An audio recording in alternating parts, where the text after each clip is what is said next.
Saba dari kelas 03 SMJP 024 dengan NIM 21-10-10-50-3230 program studi manajemen. Jadi di pertemuan 5 ini saya ingin membahas tentang perencanaan sumber daya manusia. Apa itu perencanaan sumber daya manusia? Perencanaan SDM adalah suatu proses sistematis yang digunakan untuk memprediksi permintaan dan penyediaan SDM di masa datang. Melalui program perencanaan SDM yang sistematis, dapat diperkirakan jumlah dan jenis tenaga kerja yang dibutuhkan pada setiap periode tertentu, sehingga dapat membantu bagian SDM dalam perencanaan rekrutmen, seleksi, serta pendidikan dan pelatihan. Selanjutnya, pengertian perencanaan SDM. Perencanaan merupakan kegiatan atau proses yang sangat penting dalam organisasi, termasuk dalam manajemen sumber daya manusia, sebab perencanaan merupakan persyaratan pelaksanaan kegiatan yang harus dilakukan. Perencanaan mengembangkan fokus dan fleksibilitas suatu organisasi yang memiliki fokus untuk mengetahui apa yang terbaik, mengetahui apa yang dibutuhkan, dan mengetahui kualitas pelayanan yang baik. Sedangkan pengertian menurut para ahli, Robert Almatis dan John H. Jackson 2001, perencanaan sumber daya manusia adalah proses analisis dan identifikasi tersedianya dan kebutuhan akan sumber daya manusia, sehingga organisasi tersebut dapat mencapai tujuan. Menurut William B. Walter and Keith David, perencanaan yang sistematis untuk meramalkan kebutuhan pegawai dan ketersediaan pada masa yang akan datang, baik jumlah maupun jenisnya, sehingga Departemen Sumber Daya Manusia dapat merencanakan pelaksanaan rekrutmen, seleksi, pelatihan, dan aktivitas lainnya dengan baik. Pentingnya perencanaan SDM. Perencanaan sangat penting karena merupakan tahap awal pada saat akan memulai suatu usaha, dan perencanaan SDM merupakan kegiatan mengidentifikasi jumlah sumber daya manusia yang dibutuhkan organisasi untuk mencapai tujuan masa depan. Selanjutnya, ada tujuan perencanaan SDM. Tujuan perencanaan SDM yaitu memperdayakan sumber daya manusia secara efisien dan efektif, mengembangkan peluang karir yang lebih efektif, mengembangkan SDM yang berkualitas dan memiliki kepuasan kerja, memadukan aktivitas SDM dan tujuan organisasi serta tujuan individu secara efisien, membantu program rekrutmen dengan lebih ekonomis, membantu menyediakan informasi yang akurat tentang kegiatan SDM dan unit-unit organisasi. Sedangkan menurut Thomas Huston terdapat dua tujuan pokok, yaitu 1. Menentukan tujuan organisasi termasuk perencanaan pencatatan kesempatan kerja yang sama pada karyawan dan tujuan tindakan afirmatif. 2. Melihat pengaruh program dan kebijakan alternatif sumber daya manusia dan menyarankan pelaksanaan alternatif yang paling menunjang kepada keefektifan organisasi. Proses perencanaan SDM. 1. Persediaan tenaga kerja. 2. Memperkirakan kebutuhan SDM perusahaan. 3. Strategi dan implementasi. 4. Evaluasi dan monitoring. Maksud dari persediaan tenaga kerja yaitu mendata ketersediaan SDM yang sudah ada pada perusahaan, mulai dari jumlah tenaga kerja, kapasitas, dan kemampuan, latar belakang pendidikan, kinerja, hingga potensi-potensi mereka. Dari data tersebutlah tim HR bisa mengetahui bagaimana perencanaan SDM yang paling tepat untuk perusahaan.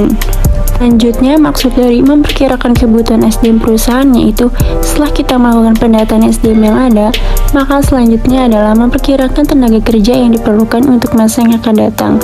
Dalam hal ini, berbagai variabel HR seperti pengurangan SDM, lowongan yang akan dibuka, promosi jabatan, mutasi karyawan, dan lain sebagainya perlu dimasukkan ke dalam pertimbangan. Maksud dari strategi dan implementasi yaitu setelah kita mengetahui kekurangan dari evaluasi kebutuhan SDM, HR bisa mengembangkan strategi berdasarkan perkiraan permintaan SDM yang sudah dibuat.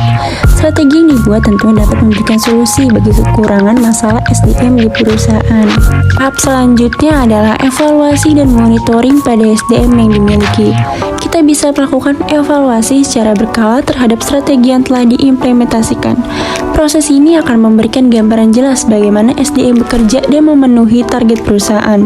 Jika kemudian ditemui ketidaksesuaian, bisa dilakukan koreksi atau perubahan. Selanjutnya, dimensi perencanaan SDM. Dari dimensi perencanaan SDM ini memiliki beberapa tingkatan. Pertama itu tingkatan per orang, yaitu perencanaan dapat membantu meningkatkan keterampilan dan kepuasan individu. Tingkat organisasi yaitu untuk meningkatkan efisien dan produktivitas dalam jangka panjang. tingkat nasional, yaitu untuk melihat seberapa besar kebutuhan dan arah keterampilan tenaga kerja dapat dikaitkan dengan penawaran serta aspek global. Manfaat peranan SDM. 1. Manajemen puncak memiliki visi yang lebih baik terhadap aspek-aspek sumber daya manusia atau terhadap keputusan bisnis. 2.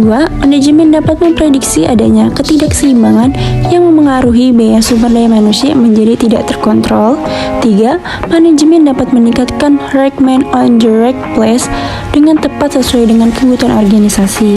4. Manajemen memberi kesempatan yang lebih baik untuk melibatkan wanita dan golongan minoritas dalam program perencanaan sumber daya manusia internal organisasi.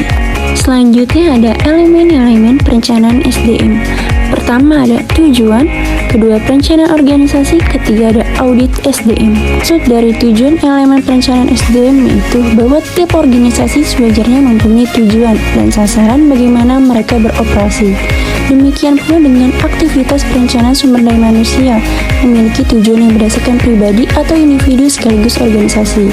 Tujuan ini harus membuat sumber daya yang representatif untuk kepentingan jangka panjang organisasi. Faktor yang perlu diperhatikan dalam tujuan yaitu sejarah, fokus pada pasar, kemampuan organisasi, dapat memotivasi, lingkungan organisasi, spesifik, dan dapat dicapai. Selanjutnya, maksud dari perencanaan organisasi yaitu perencanaan ditunjukkan untuk membantu mencapai tujuan organisasi. Perencanaan harus mendukung fungsi-fungsi yang lain seperti pengorganisasian, susunan kepegawaian, kepemimpinan, dan pengendalian. Perencanaan dapat meminimalkan risiko atau ketidakpastian. Perencanaan organisasi memiliki sisi positif dan sisi negatif. Sisi positif perencanaan: 1. Perencanaan membantu manajemen untuk melihat masa datang. 2. Perencanaan membuat koordinasi menjadi lebih baik serta fokus pada tujuan organisasi.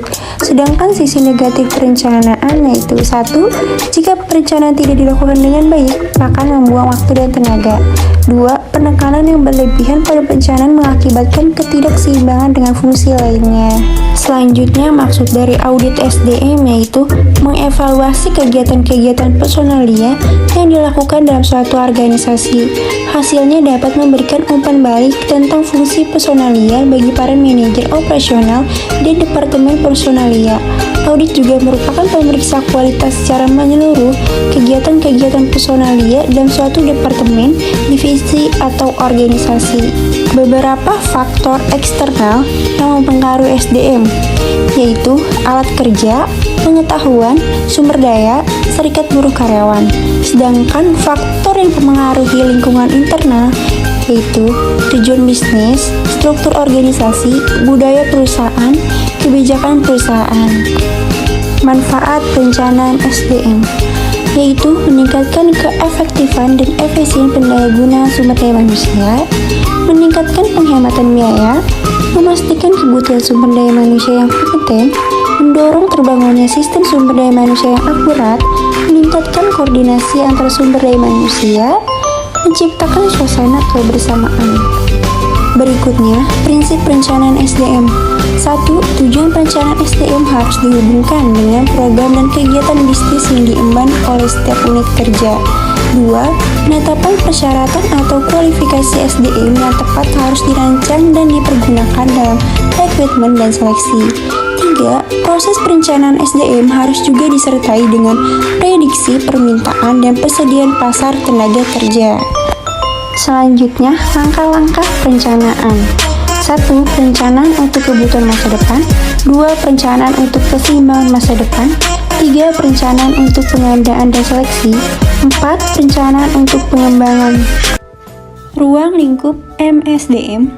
Ruang lingkup MSDM relatif lebih luas dengan visi yang ditingkatkan sejauh menyangkut bidang-bidang berikut yakni 1. Prosedur rekrutmen sistematis. 2. Desentralisasi pengambilan keputusan. 3. Peningkatan berkelanjutan untuk mencapai hasil yang lebih baik. 4. Kualitas kehidupan kerja. 5. Peningkatan pada pelatihan dan pengembangan. 6. Peningkatan pada sistem yang berorientasi pada hasil untuk karyawan. 7. Penilaian kerja dan promosi. 8. Perencanaan sumber daya manusia yang optimal. 9. Analisis pekerjaan dan deskripsi pekerjaan. Dan 10. Kesejahteraan personel.